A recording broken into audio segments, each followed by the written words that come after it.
அண்மைச் செய்தி. சென்னை மணலி பேருந்து நிலையம் அருகே பூமிக்கடியில் செல்லும் டோரன்ட் சமையல் கேஸ் குழாயில் உடைப்பு ஏற்பட்டுள்ளது. இது தொடர்பான கூடுதல் தகவல்களை தருகிறார் நமது செய்தியாளர் வெங்கடேஷ். முழு விவரங்கள் என்ன? மணலி பேருந்து நிலையம் கட்டுமான பணியின் போது ராட்சத இயந்திரம் மூலம் பள்ளம் தோண்டும் பொழுது குழாயில் மீத்தேன் கேஸ் வெளியேறியதால் அங்கு பரபரப்பு ஏற்பட்டது. சென்னை மணலி மண்டலம் 21வது வார்டு நெடுஞ்சாலை சாலையில் உள்ள புதிய மணலி பேருந்து நிலையம் கட்டுமான பணிகள் நடைபெற்று வருகிறது. இன்று காலை கட்டுமான பணி நிறுவன ஊழியர்கள் பணிக்காக ராட்சத இயந்திரங்கள் மூலம் பள்ளம் தோண்டும் பொழுது திடீரென்று அங்கிருந்த தனியார் நிறுவனமான டோரண்ட் என்ற தனியார் நிறுவனத்தின் மீத்தேன் கேஸ் குழாயில் உடைப்பு ஏற்பட்டு கேஸ் வெளியேறியதால் அங்கு பரபரப்பு ஏற்பட்டது. சம்பவம் குறித்து அப்பகுதி மக்கள் தீயணைப்பு கட்டுப்பாட்டு அறைகளுக்கு தகவல் தெரிவித்தனர்.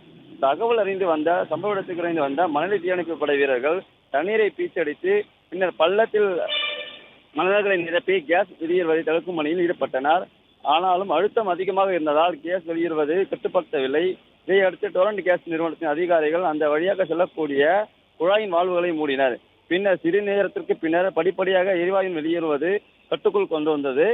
மீஞ்சூர் அருகே கொண்டக்கரையில் இருந்து கோயம்பேடு வரை செல்லும் வீடுகள் மற்றும் தொழிற்சாலைகளுக்கு பயன்படுத்தக்கூடிய மீத்தேன் என்ற டோரண்ட் கேஸ் குழாயில் சரியான இடத்தில் போடாமல் மாநகராட்சியின் இடத்திற்கு குழாய் பதித்துள்ளதாகவும் இதனால் கட்டுமான பணியின் போது பூமியில் கேஸ் குழாயில் இருப்பது தெரிய வந்தது. பள்ளம் தோண்டியதால் குழாயின் உடைப்பு ஏற்பட்டு கேஸ் வெளியேறதாக கூறப்படுகிறது. இச்சம்பவம் குறித்து மணலி போலீசார் விசாரணையை மேற்கொண்டு வருகின்றனர். பிளே ஸ்டோர் மற்றும் ஆப் ஸ்டோரில் இருந்து பாலிமர் செயலியை QR கோடு மூலம் பதிவிறக்கம் செய்யுங்கள்.